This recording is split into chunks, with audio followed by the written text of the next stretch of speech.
여러분 반갑습니다. 제가 애터미에 와서 150회 이상 강의를 했는데 강의의 내용은 일이관지 하나로 일관되어 있습니다. 그것은 바로 이 태도라고 하는 겁니다. 태도. 다시 말하면 애터미 사업에서 성공하는데 가장 중요한 것은 학력도 아니고 경력도 아니고 무슨 능력도 아니고 태도, 즉 마음가짐이라고 하는 겁니다. 마음가짐, attitude. 그래서 미국의 이 성공학, attitude, 성공학을 강의하는 이 강사들 그리고 성공 철학자들이 늘 하는 얘기가 attitude is everything 그럽니다. 태도가 전부다. 당신이 어떤 태도를 갖느냐에 따라서 성공이 결정된다. 요 얘기입니다. 그래서 오늘 또 소굴 대신이라고 하는 건데 이것도 역시 어떻게 내 마음가짐을 가져야 될 거냐. 바로 소굴 대신하는 자세를 갖지 않으면 절대로 성공 못합니다. 그보다 먼저 애터미는 단순히 돈 버는 장소로 처음에 출발하지를 않았어요. 평생학습. 지금 세계적으로 선진국들이 하고 있는 게 평생학습이에요. 라이프타임 러닝. 왜 평생학습이 중요하냐면요. 과거 농경시대에는 대학을 졸업하면 그 대학에서 배운 지식 가지고 평생을 잘 먹고 잘 살았어요. 평생을 지식인으로 존경을 받으면서 살았다고요. 과거 일제시대부터 고등고시에 합격을 하면은 최근에 우리나라 사법고시죠. 행정고시, 예무고시 그런 거. 그 고등고시에 20대에 합격을 하면은 평생 늙어 죽을 때까지 대접받으면서 잘 살았어요. 또 몇 년 전까지만 하더라도 산업화 시대까지만 하더라도 의사가 되면은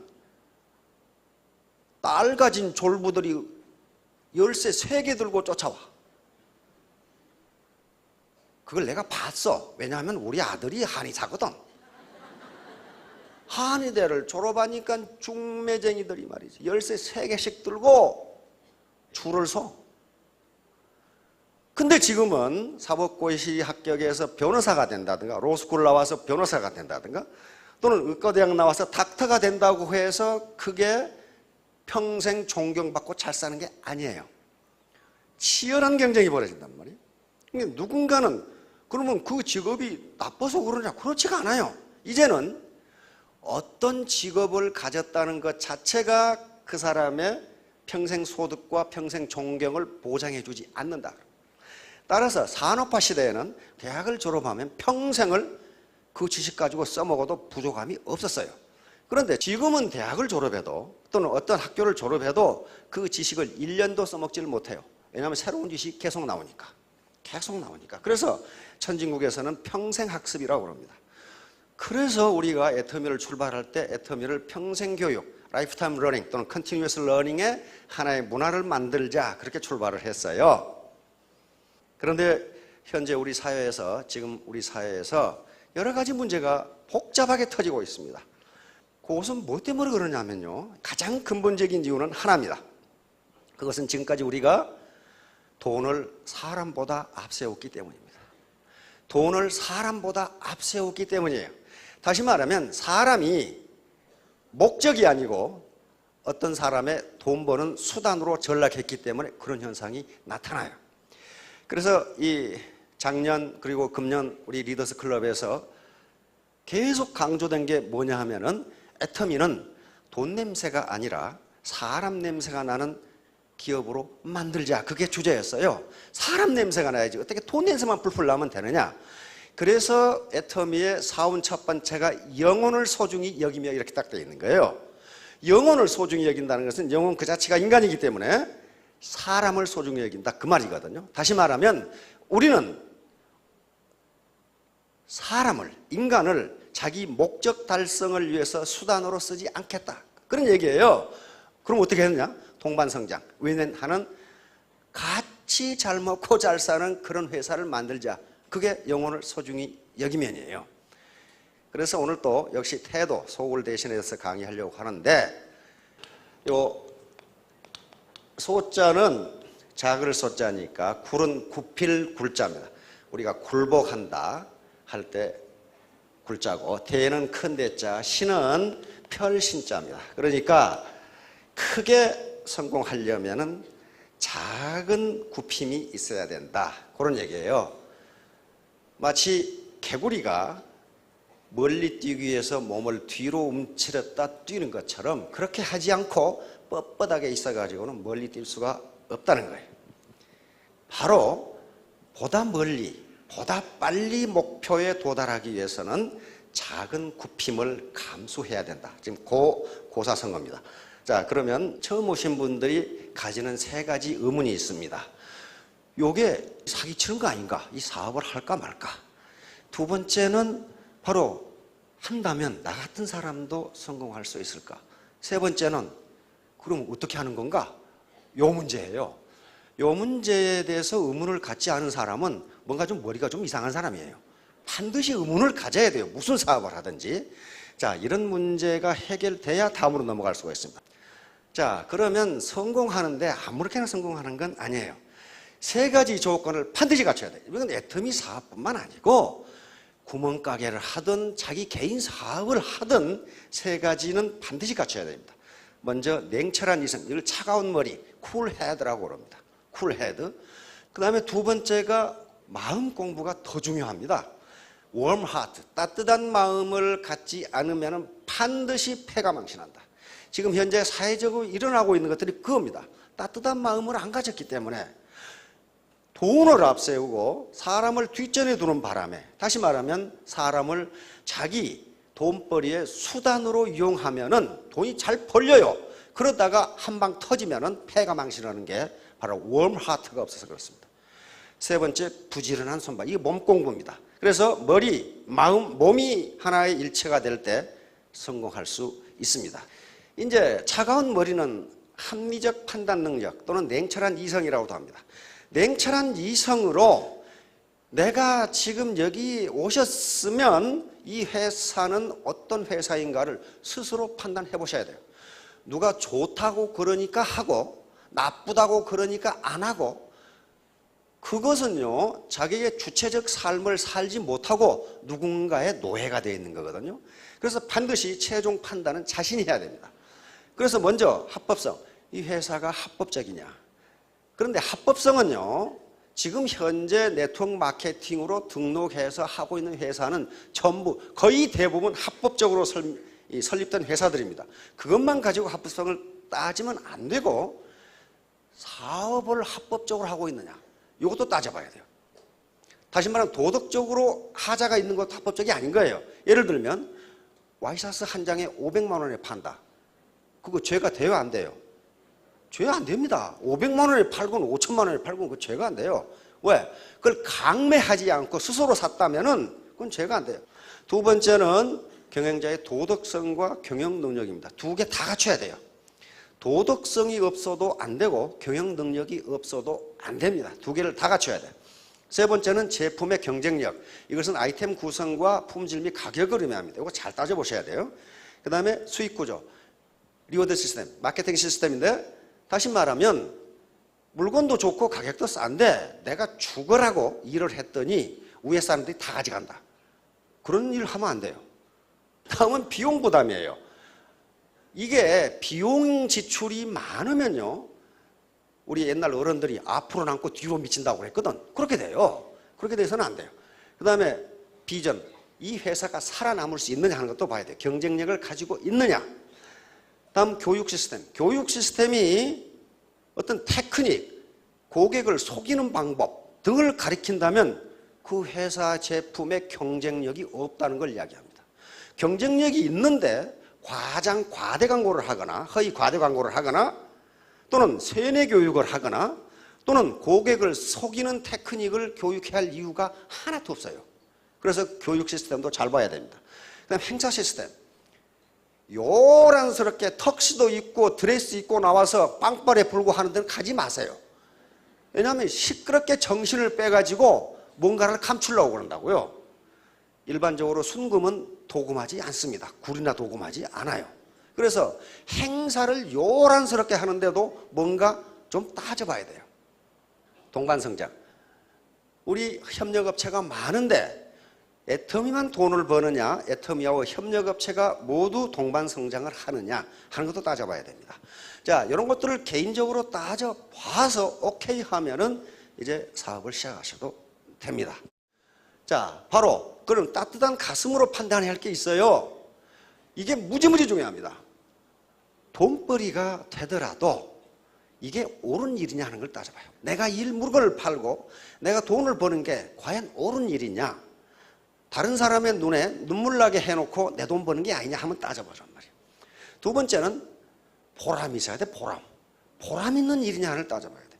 인간은 아무리 돈을 많이 준다 해도 보람 없는 일을 한 달 이상 하기가 힘들답니다. 미국에서 심리학자들이 이런 실험을 했어요. 이런 광고를 냈습니다. 모집을 선착순, 그것도 나이 불문, 성별 불문, 건강 불문, 학력 불문, 경력 불문. 그러니까 긴가민가 해서 사람들이 갔는데 진짜 선착순으로 뽑았어. 선착순으로 뽑아가지고 일을 시키는데 광고대로 힘들지도 않고 어렵지도 않고 정시 퇴근이고 그 다음에 임금은 굉장히 많이 주고.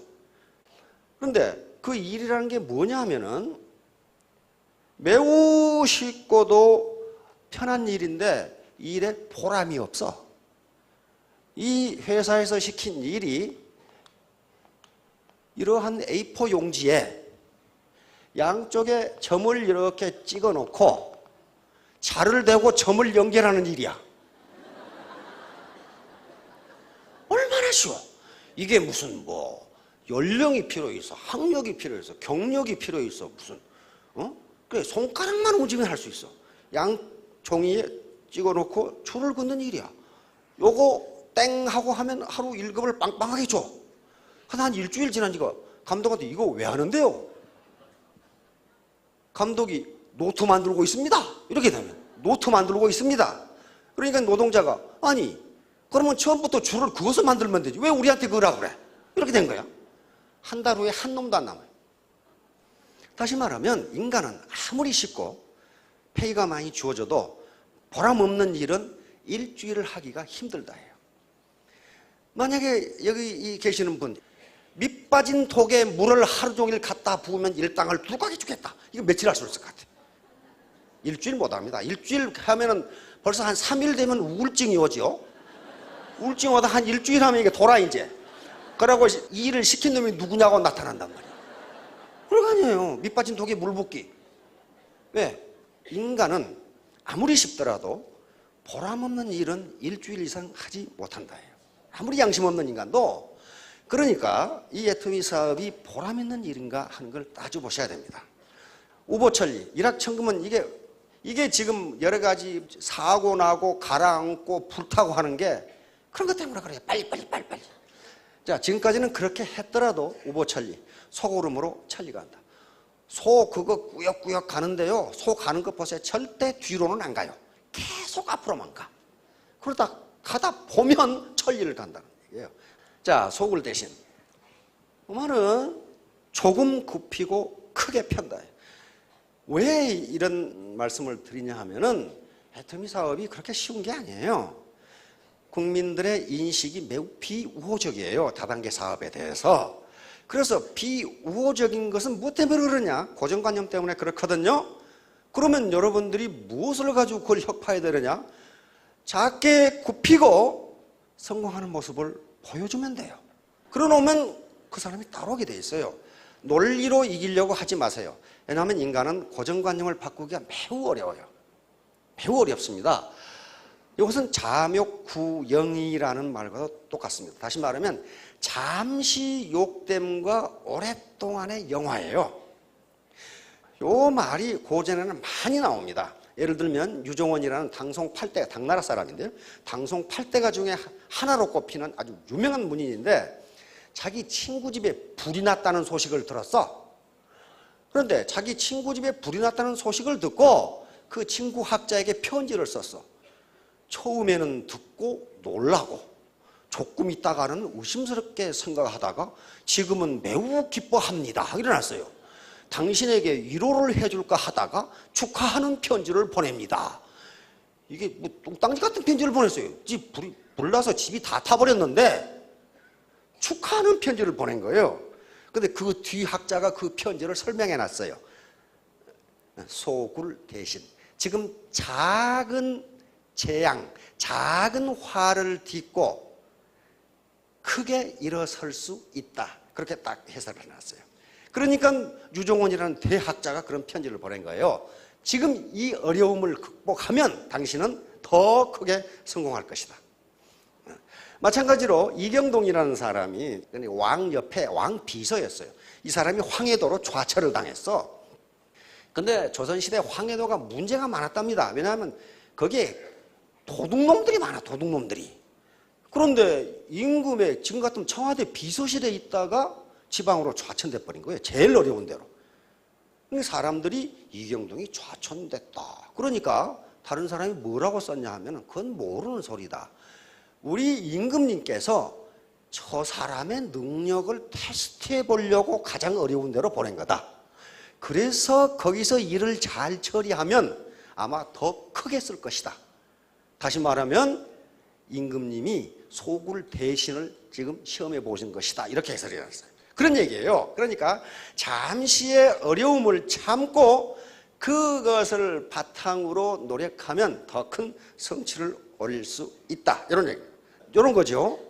개구리가 이 파리를 잡으려면 이렇게 해야지 뻣뻣이 서서는 못 잡아요. 여기서 튀어 올라서 잡아야 되거든요. 마찬가지 올림픽 100m 스프린트에서도 이렇게 해서 뒤에 이 발판을 팍 차고 나가는 거지, 나는 굽히는 건 싫어, 뻣뻣이 서서 출발할래, 그러면 우승할 수가 없어요. 기록이 좋을 리가 없죠. 자, 과하지요. 중국에 춘추 전국시대라고 하는 시대가 있었습니다. 이 춘추 전국시대가 주나라 시대인데 500년입니다. 무려 500년이에요. 그러니까 여러분 생각해 보세요. 500년간 전쟁으로 나라를 샌다면 어떻게 되겠어요? 그 시대예요. 그 시대를 마감한 게 진나라 진시황이라는 사람이에요. 진시황이 천하를 통일해서 여러 제국들이 하나의 대제국으로 통일된 게 진나라입니다. 그런데 500년간 다투어서 천하를 통일했는데 망하는 것은 15년 만에 망해버렸어. 그러니까 어떤 성공하는 데는 오랜 시간이 걸리지만은 망하는 데는 그렇게 많은 시간이 안 걸려요. 그래서 바로 차가운 머리, 냉철한 이성과 따뜻한 가슴이 필요하다는 거예요. 따뜻한 가슴이 없었어요. 이 진시황은 냉철한 이성은 있었습니다. 다시 말하면 말 위에서 나라를 얻을 수는 있지만 말 위에서 다스릴 수는 없어요. 칼로 나라를 얻을 수는 있는데 칼로 나라를 다스리지가 않습니다. 칼로 다스리면 누가 일어나요? 민중이 일어납니다. 민중이. 그래서 15년 만에 망해버렸어요. 그래서 천하가 지금은 이제 다시 주인이 없어져 버렸어요. 이제 천하의 주인 자리를 놓고 영웅호걸들이 각지에서 일어납니다. 그 중에 대표적인 사람이 바로 황후라는 사람이고, 그 다음에 찌질이 2% 부족한 유방이라는 사람이에요. 근데 결국은 유방이 이겨서 한나라 한고조가 되고 한나라를 세웁니다. 그런데 황후하고 유방은 게임이 되지를 않아요. 황후는 대대로 초나라의 장수 집안이고 귀족 집안이에요. 거기다가 그 황후의 힘을 역발상 기계세라고 그랬어요. 산을 뽑아버릴 힘과 천하를 뒤덮어버릴 그런 기계를 가지고 있는 장수가 황후 장수였어요. 유방은 한나라를 세운 한고조인데 한나라 때 써진 사기에도 그 어머니 아버지 이름이 없어. 이름이 있기는 있는데 할매, 할아버지 그렇게 써놓은 거예요. 우리 같으면. 그러니까 그 정도로 보잘것없는 출신이에요. 그것도 황후는 그 당시에 초나라 장수였고 유방은 우리나라 같으면 면석이 정도, 면장 정도 요 정도 하고 있었는데 어떻게 유방이 이겼냐 말이에요. 그것은 딱 한 가지예요. 황후는 자기가 너무 똑똑했기 때문에 다른 사람 똑똑한 것을 인정하지를 않아. 지가 잘 똑똑해. 그리고 다른 사람 말을 듣지를 않아. 유방은 지가 2% 부족하니까 다 털어. 지가 자기를 알아. 그래서 이긴 거예요. 자, 이제 의사결정 선택입니다. 여러분들이 의사결정은 반드시 선택을 의미하는데 선택은 어느 하나의 희생을 의미합니다. 결코 두 가지를 다 가질 수 없어요. 돈과 명예, 권력을 동시에 가지려고 하면 반드시 패가 망신해요. 다시 말하면 어느 하나를 가지면 어느 하나는 반드시 포기해야 돼요. 다시 말하면 의사결정이라는 것은요, 요거예요. 이쪽으로 가기로 했다면 이쪽 경치는 포기해야 돼요. 두 개를 다 볼 수가 없어요. 따라서 이게 옛날에 어떤 왕국의 임금님이 학자들한테 이놈의 세상에 무슨 놈의 책이 이렇게 많느냐 말이야. 내가 바빠 죽겠으니까 그 책을 한 권으로 줄여라. 그래서 한 권으로 줄여서 갖다 드렸더니 읽으려고 보니까 그것도 시간이 많이 걸려요. 그래서 이 한 권을 한 줄로 줄여라. 세상에 있는 모든 책을 한 줄로 줄여라. 그래서 학자들이 가져온 게 요거예요. 한 줄로 줄인 게 Nothing is free in the world. 세상에 공짜는 없다. 요게요. 세상에 공짜는 없다. 이게 기회비용입니다. 하나를 얻으면 하나를 버려야 됩니다. 그러지 않고 두 개를 다 가질 수가 없어요. 다시 말하면 고등학생이 공부를 할 것이냐 데이트를 할 것이냐. 데이트를 한다면 공부할 수 있는 기회는 포기해야 돼요. 공부를 한다면 데이트하는 기회는 포기해야 됩니다. 그래야지 데이트하면서 책 가지고 공부한다? 그거 잘 안 돼요. 반드시 하나를 얻으면 하나는 포기해야 된다. 이게 기회비용이라는 개념이에요.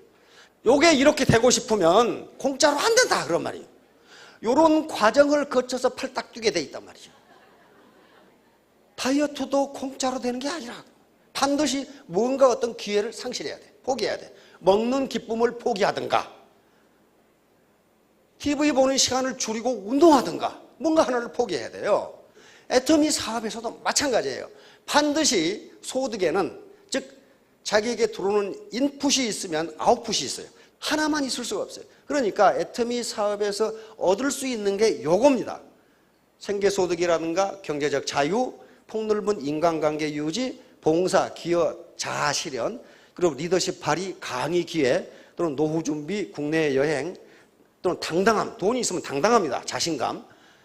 이런 것들이 효과의 이펙티브니스라고 하는 거예요. 또는 베네핏이라고 하는 거예요. 내가 애터미 사업에서 얻을 수 있는 거예요. 그러니까 월천댁이라는 것을 내가 얻을 수 있는 가치라고 보면 그게 공짜로 안 된다 그런 말이에요.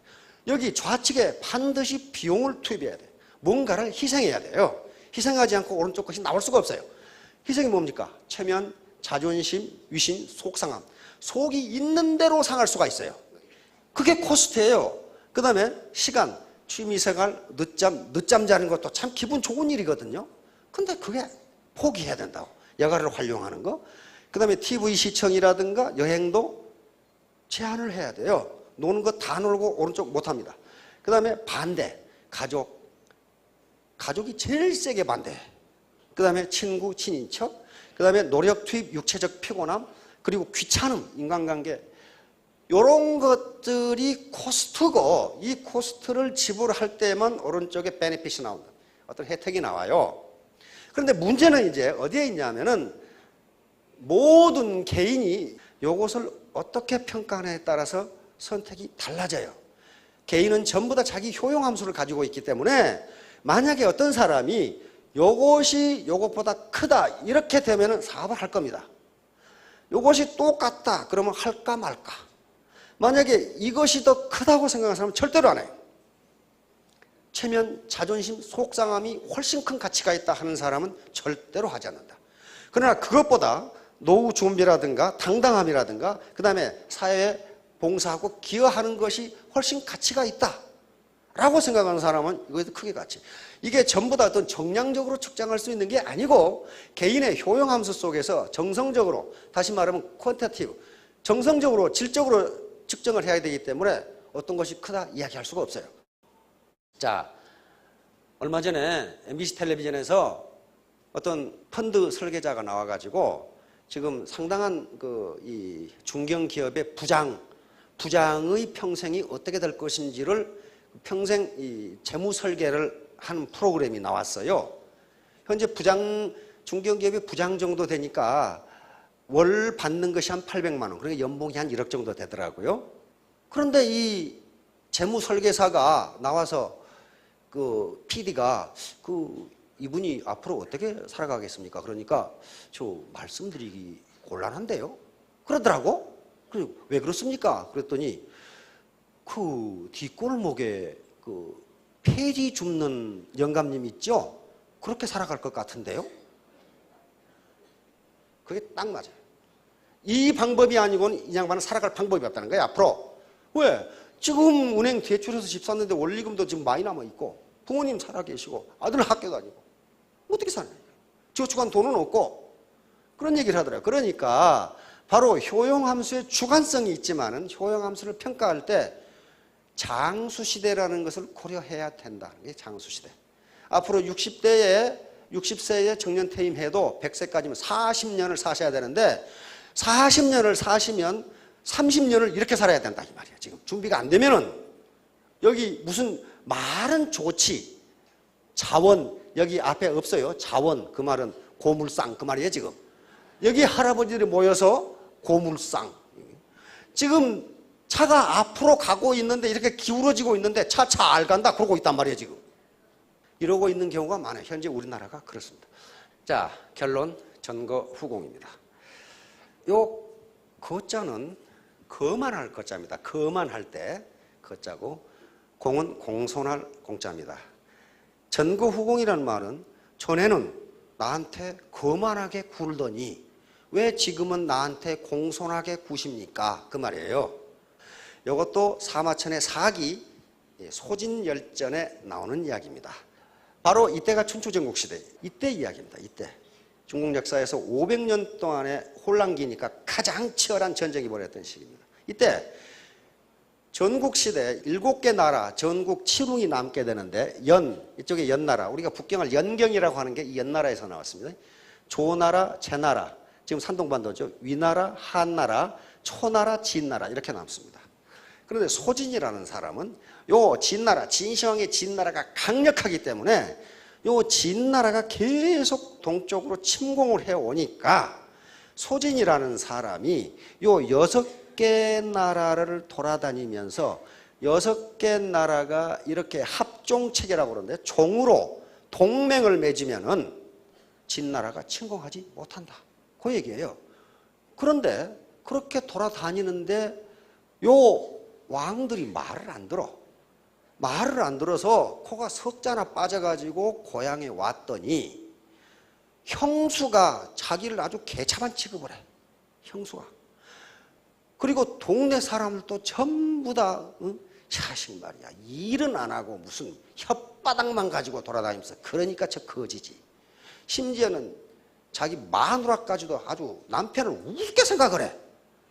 우습게 생각해가지고 소진이 드디어 화가 나가지고 1년 동안 틀에 박혀서 공부를 했어. 근데 1년 동안 병법 공부를 했는데 뭘 알았냐 하면은 인간의 심리, 지금 같으면 심리학을 알게 된 거예요. 사람을 설득하려면 어떻게 해야 하는 걸 알았어요. 그래가지고 단숨에 요 6나라를 동맹을 맺어가지고 진나라에 대항을 하니까 이게 합종책이 성공을 했어요. 성공을 해가지고 어떻게 됐느냐? 한 나라의 재상이 되기도 어려운 시대에 소진이라는 사람이 6나라의 재상을 겸합니다. 그러니까 국무총리를 6개 국가에 다 해 혼자. 이렇게 돼가지고 고향에 갔더니 자기를 그렇게 무시하고 거만하게 했던 형수가 얼굴을 못 쳐다봐 이렇게. 동네 사람들도 그렇고. 그래서 소진이 이상하게 생각해서 형수님 왜 그러십니까? 그러니까 왜 얼굴을 못 두고 그러십니까? 전에는 나한테 그렇게 거만하게 구시더니 그러니까 전에는 가람뱅이였고 지금은 돈도 많고 높은 사람이잖아요. 다 그래 다. 그러니까 여기서 소진이 한탄을 합니다. 나라는 사람은 그때나 지금이나 똑같은데 내가 없고 거짓 신사일 때는 나를 그렇게 구박하더니 내가 돈이 있고 높은 자리에 오르니까 모든 사람이 나를 두려워하는구나. 세상이 이렇구나. 그렇게 한탄한 게 전고후공이에요. 그러니까 소굴대신이라는 게 작은 굽힘이 없으면 큰 폄이 없다. 작은 수모를 참지 못하면 큰 성공도 없다. 그런 얘기로 받아들이시면 됩니다. 왜냐하면 이 네트워크 마케팅 사업이 그렇게 존경받는 사업이 아니에요. 그러나 그렇게 하려면 하고 나를 있는 대로 밟으세요. 나중에 후공하세요. 그러면 돼요. 후공하세요. 바로 태도가 중요합니다. 내 마음가짐의 태도는 무슨 돈이 들어가는 것도 아니고 내 마음가짐. 작은 태도의 차이가 큰 결과의 차이를 가져온다. 윈스턴 처칠. 당신의 재능이 아니라 당신의 태도가 당신의 위치를 결정한다. 재능 그 별 필요 없습니다. 애터미 사업에서는 1%만 있으면 돼요. 태도, 내 마음가짐, 내 낮아진 겸손. 마지막에 있죠. 겸손이 섬긴다. 요게 당신의 위치를 결정할 거다. 당신의 직급을 결정할 거다. 그다음에 당신의 인생에 맞게 상황을 조정할 수는 없다. 이 시대를 어떻게 조정할 거예요? 그러나 그 상황에 맞게 당신의 태도를 조정할 수는 있다. 태도는 마음가짐이다. 멘탈 애티튜드예요. 정신 자세, 마음가짐. 나쁜 태도는 펑크난 타이어와 같다. 만일 당신이 그걸 갈아끼지 않는다면 당신은 결코 아무 데도 갈 수 없다. 아무런 성공도 할 수 없어요. 태도를 안 바꾸면. 승리한 자는 포기하지 않고 포기한 자는 승리하지 못한다. 이건 아주 진리입니다. 그러니까 맨 처음에 우보천리가 요거예요. 우보천리. 계속 꾸역꾸역 가다 보면 천리를 갈 수 있다. 월천댁이 될 수 있다. 마지막으로 애티튜드. 영어 알파벳 순으로 하면 전부 합해놓으면 100점이 됩니다. 그런데 여러분들의 능력은 1%입니다. 1%만 있으면 돼요. 나머지는 전부 태도와 관련되는 것이고 이걸 합하면 100점이 되고 신사숙녀가 됩니다. 신사숙녀가 되면 반드시 성공하실 겁니다. 다른 거 없어요. 성공하는 사람은 리치, 부자라고 할 수도 있고 레비뉴, 소득이라고 할 수 있습니다. 멋있는 사람이 성공한다. 멋있는 사람이 부자가 된다. 자, 3년 후, 5년 후에 전부 크게 성공하시기 바랍니다. 감사합니다.